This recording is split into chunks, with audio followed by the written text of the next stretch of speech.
After finishing both Uncharted Drake's Fortune and Among Thieves, I struggled to progress in Drake's Deception, given the problems I had with the discs. So, without having finished that game, I went straight into A Thief's End when it released, as I couldn't wait. Of course, I could have just gotten the Nathan Drake collection on PS4, but I didn't want to buy it when I already had functioning versions of the other two. At the time, I don't think I could just install one of them from the PlayStation Store, and if I did, my love for physical copies probably would have prevented me from doing that anyway. I did cave in after having reviewed the first two at the start of 2017, but that was unfortunately when I burnt out on the series. I was almost eager to review the fourth game before the third, since I have a lot to say about it, but alas, I kept my patience, and here we are. I've waited 3 years to produce and release this review of Uncharted 4, and I'm sure some of my subs have too, so I'm sorry for the long wait. A Thief's End is supposed to be the conclusion to Nathan Drake's story, hence the title, so does it deliver a satisfying end to the thief? Let's dive in and retire this review series. Let's see. Joseph Farrell, William Mays, Tariq bin Malik, and Christopher Condon. Uncharted 4: A Thief's End is of course yet another game created by Naughty Dog that released exclusively for the PlayStation 4 on May 10th, 2016. It was the franchise's first platform change, discounting Golden Abyss on the Vita, which was made by another developer. The game unfortunately only runs at 30 frames per second, so it was a bit difficult to adjust to after having played its predecessor at smooth 60. A Thief's End got received better than Drake's Deception, but not as good as Among Thieves. It did sell far better though, having sold near 20 million copies, making it not only Naughty Dog's most successful product, but also PS4's best-selling exclusive. I thought this was about saving Sam. It is. But come on, it's both, right? We need the treasure so we can save Sam. This game's story takes place a few years after Drake's Deception, where Nathan Drake has retired from treasure hunting to live a normal life with his wife Elena Fisher. This includes having a job where he works underwater, and he soon gets requested to work in Malaysia, but by this point he's really itching for another exciting adventure. That's when his long-lost brother Samuel Drake comes in, who was earlier assumed dead after failing to escape prison. During their reunion, Sam asks Nate to join him in seeking the treasure of Henry Avery, and Sam explains that he'll be killed if he doesn't find it. So, after Nate lies to Elena about taking the Malaysia job, the Drake brothers, along with Victor goddamn Sullivan, go on a mission to find Avery's treasure. They have to watch out for former acquaintance Rafe Adler though, as well as Shoreline leader Nadine Ross, as they're also after the treasure. So the bartender goes, "Hey man, what's with the wheel?" And the pirate says back, "Arr, it's driving me nuts." This is Uncharted's most detailed story, and it was fascinating to learn about Libertalia and its pirate rulers. Their history is very morbid but believable, packing many interesting twists along the way. I'm not sure whether the overall writing is the best though, getting dragged down by Nate's characterization and especially Sam's motivations, plus the fact that he never got alluded to before. Samuel Drake was pretty likable, until the twist where it's revealed that he lied about his situation. It's understandable that he wanted to relive his good old days, adventuring with his brother, and I was on board with it knowing that Sam would be killed otherwise, but the fact that he made that story up to involve Nate was incredibly shitty of him. What's worse is that when Nate, Elena and Sully reunited with Sam again after being separated for a while, he straight up left them to continue treasure hunting, this time without Nate, which goes against what he said before, needing his brother to tag along. That did end up happening in the end anyway, since Nate had to retrieve his brother, but that goes to show that Nate is far better than him. Their relationship seemed so wholesome in the past, and while they did make up in the end, that doesn't excuse Sam's terrible actions. I claim that Nate is a far better person than his brother, which is true, but even Nate rubbed me the wrong way at many points throughout this story, despite his enjoyable quips. I get that Sam guilt-tripped him into adventuring again, but lying to Elaine was still a great disservice, especially since she's been on so many adventures with him. Nate was afraid of how she'd react, but she found out anyway, and lying only made it worse. Elena being able to forgive and even save him near the end just goes to show how strong of a wife she is, and Nate honestly doesn't deserve her. He also snapped at Sully for being rightfully called out, which really wasn't called for. Sully, by the way, is charming as ever, with humor and class, and he was taking care of Elena when Nate couldn't. Uncharted isn't known for its villains, but I think this game handled them well, especially compared to Drake's fortunes and deceptions bland and unthreatening ones. I wouldn't call the main villain Rafe particularly threatening, but he is interesting and a good foil for both Drake brothers, as their history goes way back and they have very different methods of achieving their goals. Rafe has quite the inferiority complex, so he reminds me a bit of Harry Flynn, except Rafe tries to conceal it with being rich. Nadine is less interesting, but makes up for it with her fighting prowess, leading to some kick-ass fights, unlike what Talbot had to offer. They're certainly two of the better villains in the series, and rival those from Among Thieves, but I still only find them decent.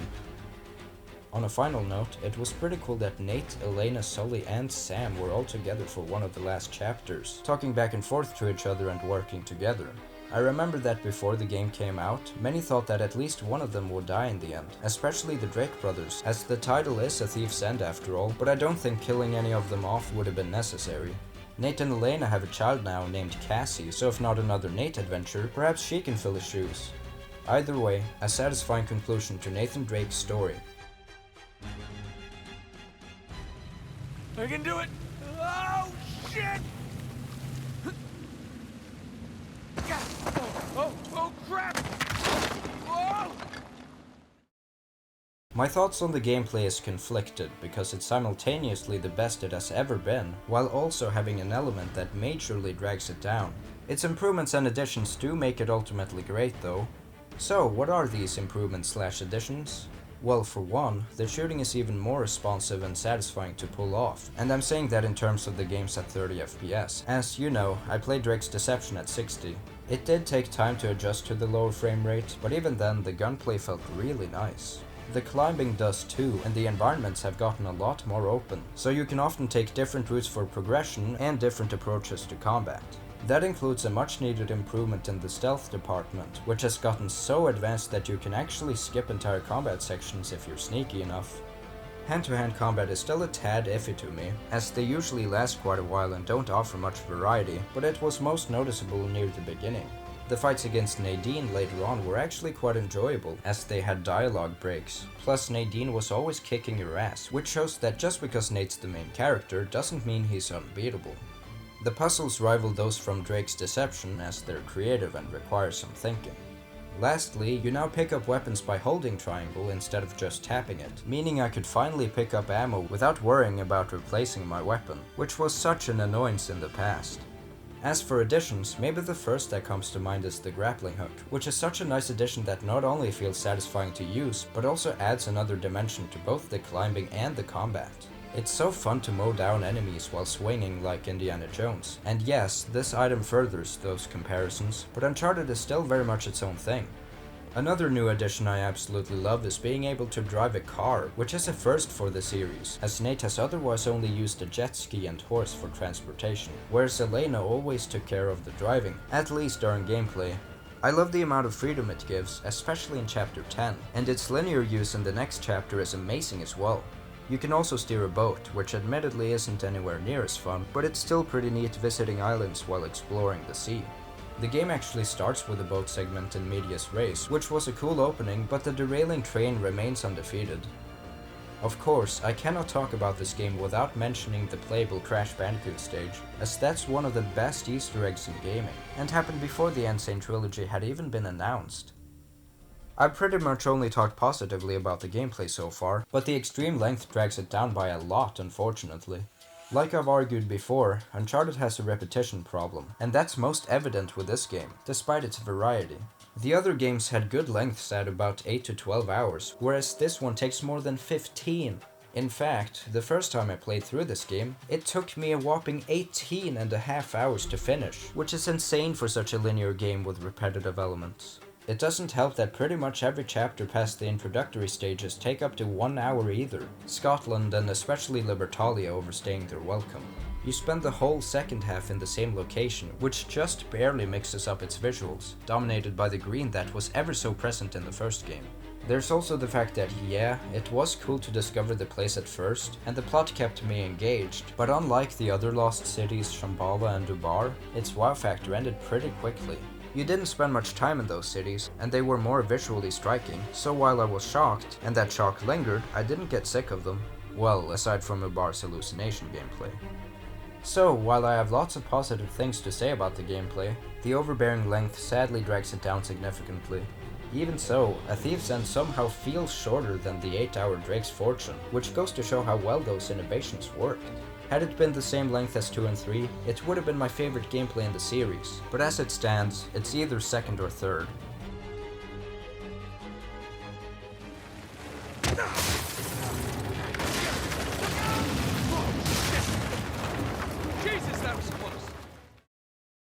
Uncharted has always impressed graphically, and paid insane attention to detail. Just look at this gun causing a rock slide, or Nate switching hands to hold the car winch, and I love sliding across the hood of the car.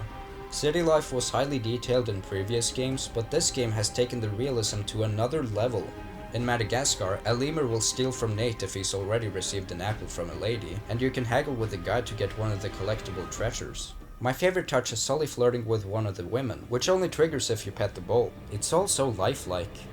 Other than the severe length of the game, it's a bit of a shame there are barely any action set pieces, which is a big reason the franchise impressed me so much. You'd think there would be more when the game is so much longer than its predecessors, but there are only a few throughout the game, and all of them are quite short. That is except the one in Chapter 11, which is the single most impressive thing Naughty Dog has ever done. The whole chapter is a masterpiece I could talk about for minutes, but let me cut straight to the chase. You're shot at by a vehicle while driving, and then Nate hooks onto another vehicle that drags him through mud, all the while getting shot at some more. There's then some vehicle hopping like in Tibet, and it all ends in a spectacular escape scene on Sam's motorcycle. That is one of the most stunning moments I've experienced in a game, so while it's kind of a shame there weren't many impressive set pieces like before, Madagascar clearly made up for it. The exploding mummies were cool too, and is Uncharted's best example of horror, beating those golem-looking creatures from the original.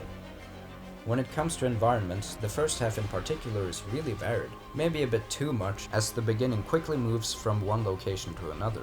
It's not until Italy that the pace feels natural, but that doesn't last long, as Libertalia follows not long after.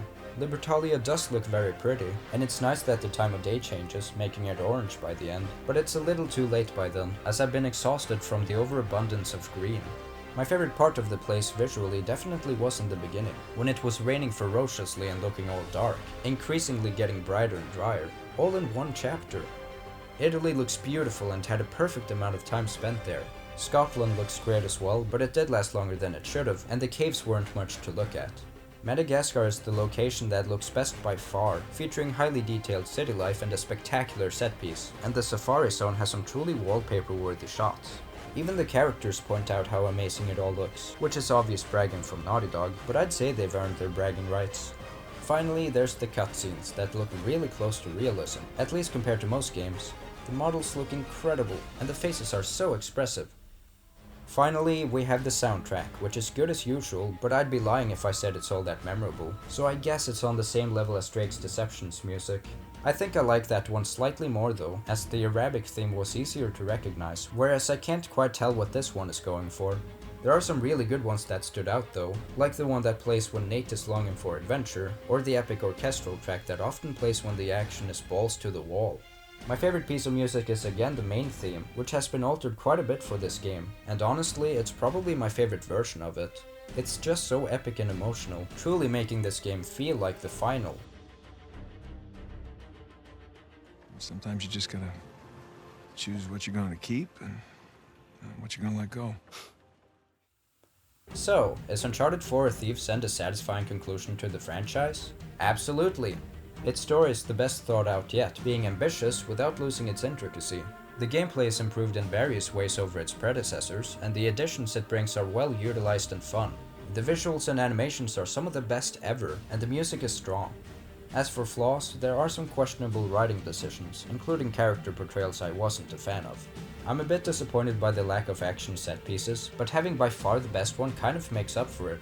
Finally, my biggest issue is undoubtedly how long the game is, Libertalia in particular, which is far worse paced than past locations. It's unfortunately a pretty big downside that makes me not enjoy this game as much as Among Thieves, but it comes close.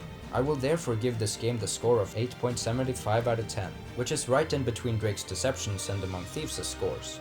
Although it might not be the best game in the franchise, it's more than a worthy series final. At last, I've finally reviewed all the mainline Uncharted games, and what a long journey that has been. It's crazy to think that my first 2 Uncharted reviews were only a month apart, but you can't underestimate the power of being burnt out on something. I'm really glad I finally finished it though, and I don't feel as much pressure to cover the next game right away. I might actually finish and review The Lost Legacy within the year though, as I have planned to release at least 1 video per month in 2020. I'll have to wrap up another long overdue review series first though. I'm Arcadon, and hopefully you'll see me next time.